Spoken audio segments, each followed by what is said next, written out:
Okay, in this video tutorial, I'm going to show you how to take your drawing and create a silhouette out of it. And this can be useful for concept art to kind of line up your different designs and see them in silhouette form to kind of see how they read visually. And it can also be helpful from a painting perspective because a lot of the times having your character masked off can make the painting process just go a lot quicker, a lot easier, and free you up to experiment and try new things. So I have this drawing right here, which is scanned out of the sketchbook here. So this is just a scan of a drawing. And one reason I chose this is I just wanted to show that this is like a drawing that's got a lot of stray marks all around it. And it's a good example of how I think this technique I'm going to show works well because this is about as messy as a drawing's going to get here. So I'm going to first take this layer right here and duplicate it. And so the way to do that is you can right click and go to duplicate layer, or you can press Command J for that. And real quick, what I'm going to do is I'm just going to get rid of these blue lines right here as best as I can. So there's a good little trick for doing that. If you go to Image, Adjustments, and then Black and White, right there. So Image, Adjustments, Black and White. And I drew with a kind of a cyan bluish pencil, so these two sliders are going to help me, but if you used a red pencil, maybe it's those two sliders. And so with the cyan slider here, if I move it down, you can see it darkens the blue lines that I had made, and if I bring it up, it brightens the blue lines that I made to where they get overexposed there. And so if I just bring it to a point where it kind of disappears a little bit, and then I might do the same for my blue pencil right there. And that's all I had to do is just move those two sliders. So I press OK, and I'll toggle on the visibility. So this is what it looked like before. That's what it looks like with it fixed. So that's just kind of one way. If you draw with the blue lines first, you can remove them right there. Okay, so let's get into what the tutorial's about here, which is creating a silhouette for this character. So the technique I'm going to show, I think, is probably the quickest way that you can kind of go about this here. So to set things up, I'm going to first create kind of a green screen for myself to go behind this drawing so that when I crop it out and create the mask, I can kind of see what I'm doing and where I'm cropping. So this is something I recommend doing. So I'm just going to click on the background layer, and then I'm going to press the plus button right here to create a new empty layer. And I already have green selected in my color palette, but hopefully that's straightforward in terms of how to do that. And then if you go over here, you should be able to find the paint bucket tool, and sometimes it's hidden underneath the gradient tool. So if you only see the gradient tool, just click on that and expand it down to the paint bucket tool and just click, and you can see it fills in that whole layer right there. So we got a green layer underneath our drawing.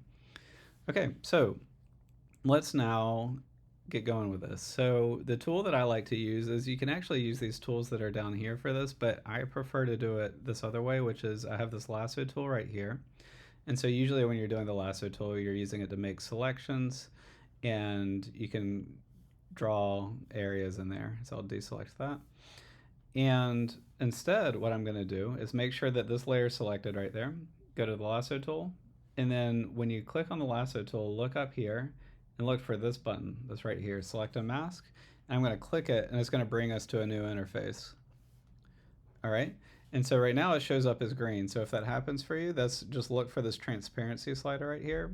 And this transparency slider is going to be really helpful in kind of seeing what we've cropped and what we haven't. So just to get things started, I'm going to just move the transparency to about 26% or so.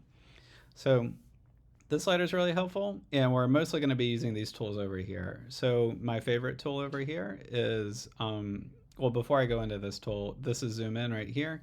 You can press Z for that. So if I want to zoom in or zoom out, I can press Option right there. And I have the hand tool where I can pan around. So, those two tools are for navigating, but the normal shortcuts you use work there. So my favorite tool to use right here is this one right here. And so I'm going to hover my cursor over it just for a second so the menu shows up for it. Okay, maybe not.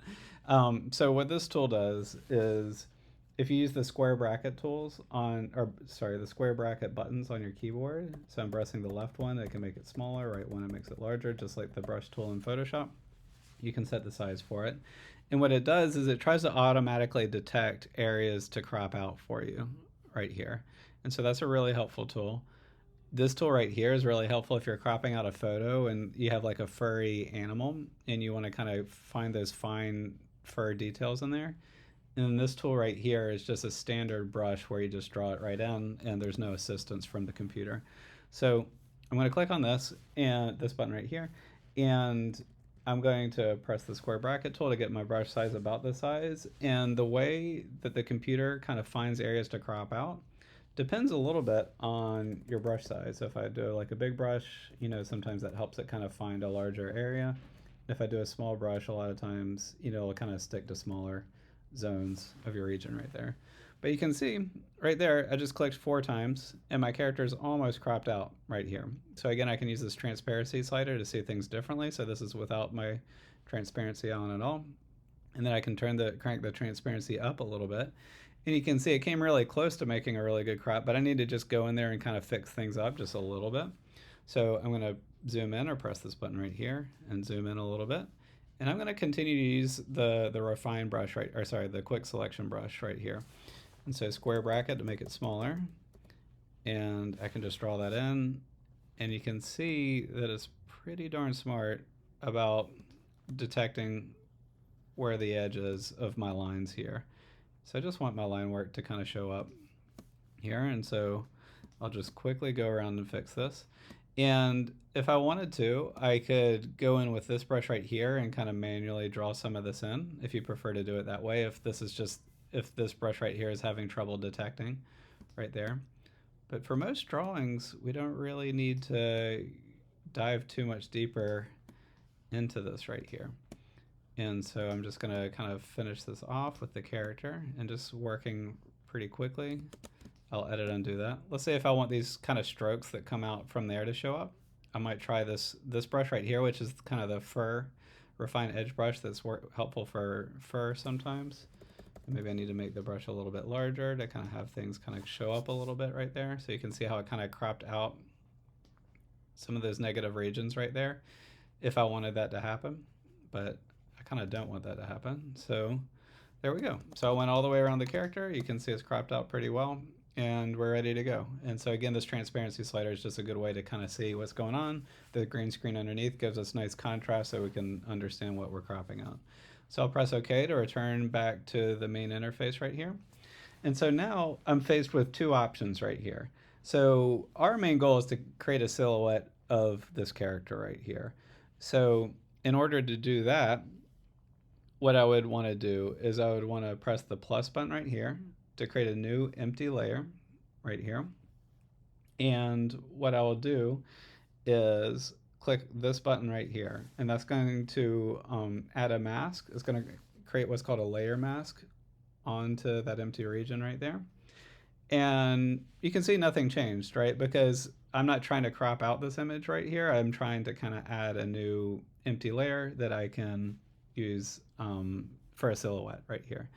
And so what is a mask? It's a non-destructive way to crop something out.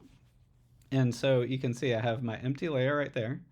There's this little chain link right here, which indicates how this is linked. We'll get into that later.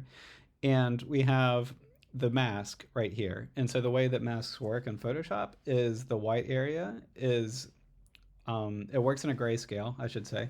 And the white area is where the image is going to come through, and the black area is where it's going to crop out. So to help demonstrate that, I'm going to click in the empty layer right here, and I'm going to create a purple fuchsia silhouette right here.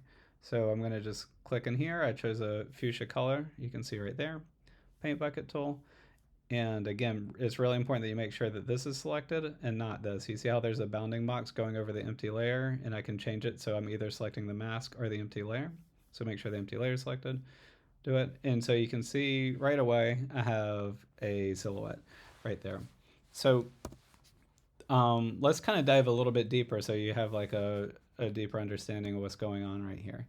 So again, you can see right here that the mask is cropping that out. And if you're on a Mac, you can hold Option and click right here. And if you're on a PC, click Alt and click right here. And that's going to take us into the mask so we can see it better. And so you can see right here, anywhere that's a true white, it's going to come through. Anywhere that's black is going to get masked off right there. And additionally, if I were to kind of draw a gray tone, so I'm just going to do a gray brush right here, and I paint on this, and then I come back out to my main layer. So to do that, I just press Option or Alt and click again on the mask to return. You can see it's kind of coming through at a 50% opacity. So I just pressed Edit Undo there. So white is coming all the way through, black is getting stopped all the way, and gray is going to come through at 50%. And so that's how you can create a silhouette of your character right there. And you can do it really quickly with your drawings. That took me a second because I was explaining it. But, if I were just working normally and timing myself, that probably would have, taken 1 minute. So that's kind of a quick way. And you can see right here too that there's a lot of detail here in the silhouette that I created right here. And I can continue to make adjustments to it. This is a non-destructive way of working right here, where if I want to continue to make adjustments to it, like looking at it from this perspective, I can, again, make sure I'm not selected on the empty layer, or sorry, the filled layer. I'll click on the mask, make sure my brush is white, and let's just say that I want to add, you can see there's like some translucency right there. I can just do my brush tool, and again, make sure I'm on the white and I'm on the mask. And remember, white adds to the mask right there. So let's choose a better brush for this though. So you can see white adds to it right there. So I can just kind of fill that in a little bit. And if I want to, I can kind of fine tune and fill in certain areas. And you can see if I paint over here, the mask comes through right there, right? Because I'm using the white brush and I'm on the mask. And if I use the black brush right here and painted again on the mask right there, it's subtracting it right there. And so working with masks is so helpful when you're working. Whenever you can work non-destructively, it's just so helpful for the process, because I can copy and paste this mask to different layers if I wanted to. If a client comes to me and wants to make changes to things, I haven't destroyed the layer that's underneath of it. You can also use it to kind of crop things out right here. So you can see that I have this mask on this purple layer. Let's say that instead of creating a silhouette, my goal was instead to just crop out my character. So I could go through that whole process again, or I can double click on this mask. So instead of pressing Option and clicking, I can double click it, and this menu is going to come up. And if you press this button right here, it's a little dotted line right there. It's going to load what is this called? Load selection from mask. And so it's going to basically select the mask and allow me to kind of paste it onto my other layer. So again, I just make sure that this is selected right here, and I double click it to bring up this menu right here. And then I'm just going to click this button, and you can see a selection is made right there. Then I just go down to this layer that I want cropped, and I click on this button again, which is how we got to the mask in the first place. So I click on that, and you can see it added a mask, and our character is cropped out right there. And so this technique is really helpful for cropping out all kinds of photos, but it's also helpful for creating silhouettes of your character here.